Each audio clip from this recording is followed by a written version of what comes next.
Morning everyone, welcome to Pioneer Convent School. 12th standard psychology chapter is going on therapeutic approaches, जिसमें हमने last video में किया था behavior therapy and in this video we will do cognitive therapy. Cognitive therapy में 3 types of therapies आएंगे which we will study one by one. So first of all, cognitive therapy says the cause of distress means जो psychological disorder है, distress है, उनका जो cause होता है वो होते हैं हमारे या क्लाइंट के इरेशनल थॉट्स एंड बिलीफ। ये इरेशनल थॉट क्लाइंट अपने लिए भी बना सकता है या अपने आसपास के किसी और पर्सन के लिए, किसी ऑब्जेक्ट के लिए, एनवायरनमेंट के लिए वो एक इरेशनल थॉट डेवलप कर लेता है और फिर वो ग्रेजुअली उसका बिलीफ बन जाता है which causes distress and finally psychological disorder.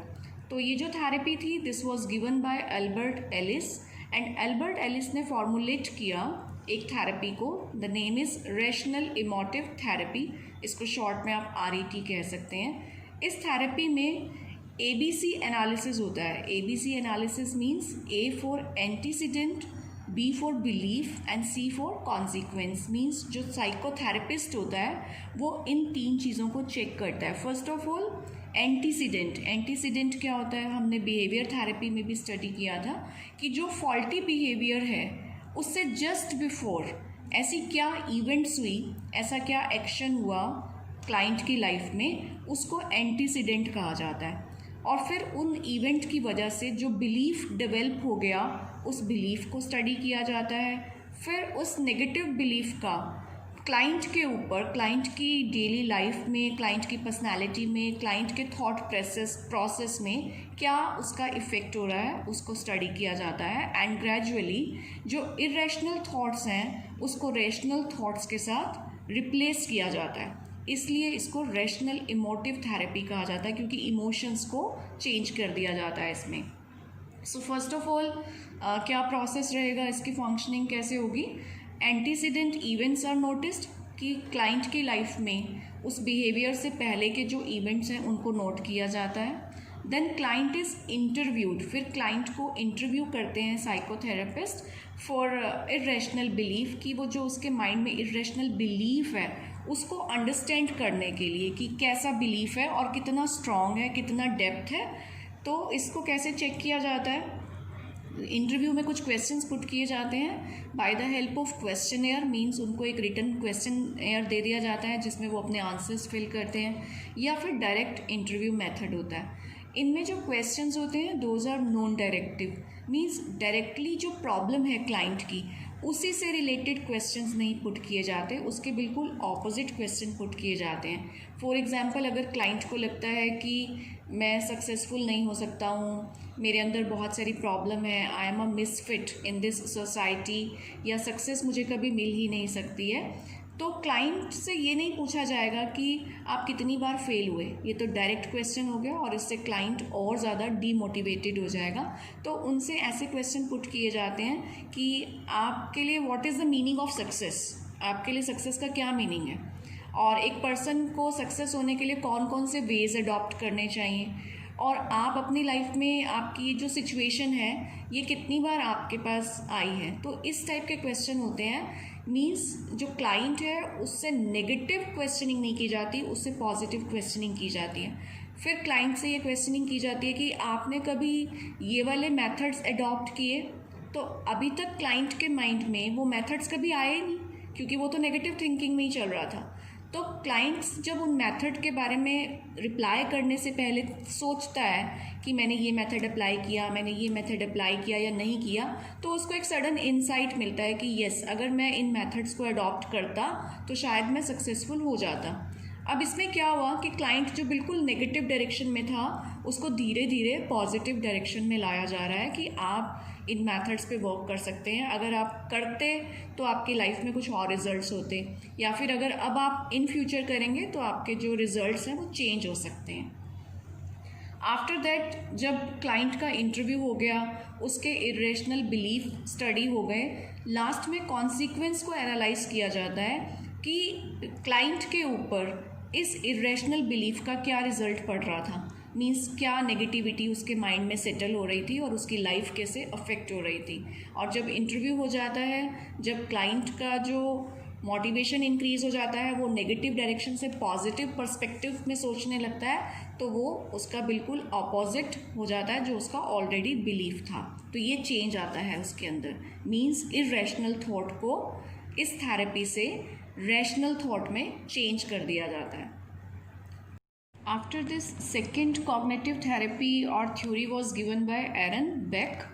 उन्होंने कहा कि साइकोलॉजिकल डिसऑर्डर्स और जो डिस्ट्रेस का कॉज होता है वो होते हैं एंग्जाइटी, डिप्रेशन या कोई हमारे चाइल्डहुड एक्सपीरियंसेस, मींस अगर किसी बच्चे ने बहुत नेगेटिव चाइल्डहुड उसने एक्सपीरियंस किया है या कोई पेनफुल चाइल्डहुड रहा या लॉनलीनेस रही है बहुत ज़्यादा उसके चाइल्डहुड में, तो that make core schema means एक सेंटर डेवलप हो जाता है which develops as a thought pattern, means एक थॉट पैटर्न का सेंटर पॉइंट बन जाता है।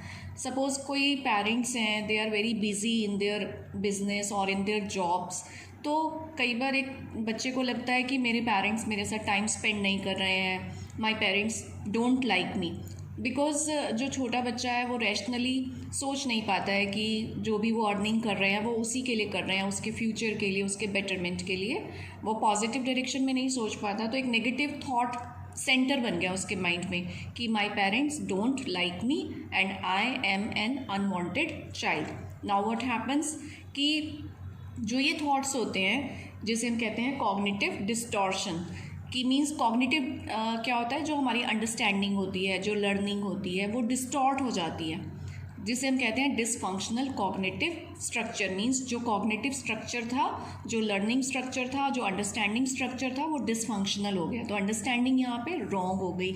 After that repetition of these thoughts, और अगर ऐसा कुछ थॉट बार बार रिपीट होता रहे, that cause anxiety and depression.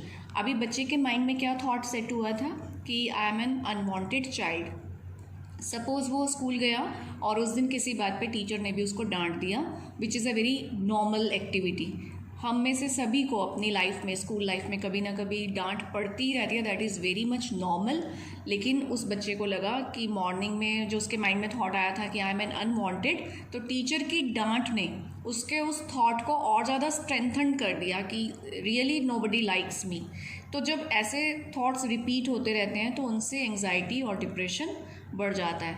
Now इसमें भी क्या टेक्निक यूज़ होती है, थेरेपिस्ट यूजेस क्वेश्चनिंग, वो क्वेश्चनिंग करता है, which are opposite to dysfunctional schema.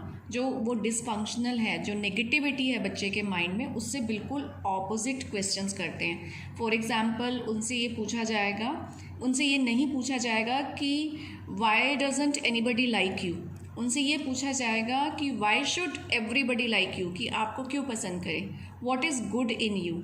Means बच्चे को जो अपने लिए नेगेटिव लग रहा था कि मुझे कोई लाइक नहीं करता, तो उससे ध्यान हटाकर उसको थेरेपिस्ट कहाँ लेके जा रहा है कि what is good in you, what is positive in you, आपको क्यों पसंद करना चाहिए, आपको क्यों प्यार करें सब। या अगर कोई बच्चे को ये लगता है कि आई एम अ फेलियर, मैं अपना स्टडीज़ में कुछ अचीव नहीं कर सकता हूँ, बहुत अच्छा नहीं कर सकता हूँ, तो थेरेपिस्ट उनसे ऐसे क्वेश्चन पुट करेंगे कि आपको क्लास में कितनी बार प्रेज़ हुआ है, एक दिन में टीचर आपको कितनी बार प्रेस करता है। मीन्स बच्चे का जो माइंडसेट है या क्लाइंट का जो माइंडसेट है, उसको नेगेटिव साइड से उसको पॉजिटिव साइड में लेकर जाना।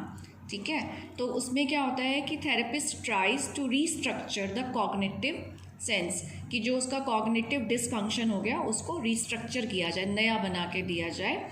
एंड इस थेरेपी में और जो अनदर साइकोडायनामिक या अनदर थेरेपीज में क्या डिफरेंस है कि थेरेपिस्ट को जो भी फाइंडिंग्स मिली हैं, जो भी उसके रिजल्ट्स हैं, जो उसने एनालाइज किया, he shares his finding with the client. तो इससे क्लाइंट को एक बेटर अंडरस्टैंडिंग मिलती है अपनी प्रॉब्लम्स को अंडरस्टैंड करने में और अपनी प्रॉब्लम्स को क्योर करने में। वो फिर थेरेपिस्ट के साथ और बेटर वे में कोऑर्डिनेट कर पाता है और उन्हें कोऑपरेट करता है। नेक्स्ट है कॉग्निटिव बिहेवियर थेरेपी। नेम से ही क्लियर है, दो थेरेपीज़ का कॉम्बिनेशन है ये, कॉग्निटिव प्लस बिहेवियर थेरेपी। और क्योंकि इसमें बहुत सारे जो डिसऑर्डर्स हैं उनको ट्रीट किया जाता है, जैसे कि डिप्रेशन, एंग्जाइटी, पैनिक डिसऑर्डर या कोई बॉर्डर लाइन पर्सनैलिटी, इसमें बहुत सारी प्रॉब्लम्स का ट्रीटमेंट पॉसिबल होता है। This theory believes that distress has origin, कि जितने भी साइकोलॉजिकल स्ट्रेस होते हैं, टेंशन्स होती हैं, उनका जो डिसऑर्डर होते हैं, उनका जो ओरिजिन होता है वो या तो बायोलॉजिकल होगा या साइकोलॉजिकल है या वो सोशल रियलम्स में है। बायोलॉजिकल इन द सेंस, जैसे कि आपको लास्ट वीडियो में भी क्लियर किया था कि कुछ हार्मोन्स का कमी होना या कुछ केमिकल रिएक्शंस का होना, और कई बार जो प्रॉब्लम्स होती हैं एंग्जाइटी, डिप्रेशन या सिजोफ्रेनिया, ये जीन्स में होती हैं, जेनेटिकल होती हैं, तो ये एग्जिस्ट करेगी ही करेगी। एंड साइकोलॉजिकल इश्यूज़ हो जाते हैं, कुछ हमारे सोसाइटी जनरेटेड की सोशल रिलेशनशिप अगर अच्छे नहीं हैं, सोसाइटी से हमें कुछ रॉन्ग एक्सपीरियंसेस मिल रहे हैं, तो उनकी वजह से भी ये डिसऑर्डर्स हो जाते हैं। नाउ ये थेरेपी वर्क कैसे करती है? This therapy addresses the biological problems through the relaxation procedure. इस थेरेपी में सबसे अच्छी बात यही है कि इसमें मेडिसिन्स का यूज़ नहीं होता है, इसमें कोई इलेक्ट्रिक मैग्नेटिक थेरेपीज़ नहीं है, शॉक्स नहीं दिए जाते हैं। ये सिर्फ और सिर्फ बिहेवियर थेरेपीज़ के थ्रू, एक इंटरेक्शन के थ्रू पेशेंट को रिकवर करने में बिलीव करती है। एंड बायोलॉजिकल प्रॉब्लम्स के लिए वो जो रिलैक्सेशन प्रोसीजर होते हैं, जैसे कि योगा, मेडिटेशन और रिलैक्सेशन टेक्निक्स होती हैं बहुत सारी, वो करवाई जाती हैं। अगर साइकोलॉजिकल प्रॉब्लम्स हैं तो उसके लिए बिहेवियर या फिर कॉग्निटिव थेरेपीज़ को यूज़ किया जाता है, जो हम ऑलरेडी स्टडी कर चुके हैं। एंड अगर कोई सोशल इश्यूज़ के थ्रू प्रॉब्लम आई है तो उसके लिए EMT, एनवायरमेंटल मैनिपुलेशन टेक्निक्स को यूज़ किया जाता है। मीन्स एनवायरनमेंट को मैनिपुलेट करके पेशेंट को ट्रीटमेंट दिया जाता है या क्लाइंट को ट्रीट किया जाता है। एनवायरमेंटल मैनिपुलेशन कैसे होता है कि फॉर एग्जांपल अगर किसी क्लाइंट में बैड हैबिट्स डेवलप हो रही हैं उसकी कंपनी की वजह से, तो सबसे पहले उसकी कंपनी को चेंज करने की ट्राई की जाती है, उसे उन लोगों से दूर करने की ट्राई की जाती है जिनकी वजह से उसके अंदर वो प्रॉब्लम्स जनरेट हो रही हैं। और अगर किसी क्लाइंट की कोई फैमिली प्रॉब्लम्स हैं, उसका फैमिली एटमॉस्फेयर अच्छा नहीं है, सपोज़ एक चाइल्ड है जिसकी फैमिली में बहुत ज़्यादा फाइटिंग्स हैं, बहुत कन्फ्लिक्ट्स हैं पेरेंट्स के बीच में, तो फिर उनके पेरेंट्स से बात करके उस घर के एनवायरनमेंट को चेंज करने की ट्राई की जाती है कि बच्चे के सामने एटलीस्ट आप फ्रेंडली रहें, सो दैट बच्चे के माइंड पे जो इफ़ेक्ट आ रहा है आपकी फ़ाइट्स का, कन्फ्लिक्ट का, उसको रिवर्स किया जा सके। तो ये सारा था हमारा कॉग्निटिव थेरेपी, और कॉग्निटिव बिहेवियर थेरेपी को बहुत अच्छा माना जाता है और ज़्यादातर इसी थेरेपी को यूज़ किया जाता है, क्योंकि एक तो ये बहुत सारी प्रॉब्लम्स को कवर करती है, सेकेंड इसमें किसी भी तरीके का कोई शॉक या कोई मेडिसिन्स का इफ़ेक्ट नहीं है। मेडिसिन में क्या प्रॉब्लम आती है कि बहुत ज़्यादा मेडिसिन देने से कई बार पेशेंट मेडिसिन पर डिपेंडेंट हो जाता है, वो उल्टा उसको एडिक्शन हो जाता है उन मेडिसिन का। तो ये सिर्फ बिहेवियर पे कंट्रोल करती है, इंटरेक्शन के थ्रू पेशेंट को रिलैक्स फील करा के उसकी प्रॉब्लम्स को रिकवर करने की ट्राई करती है। So cognitive behaviour therapy is considered as best therapy.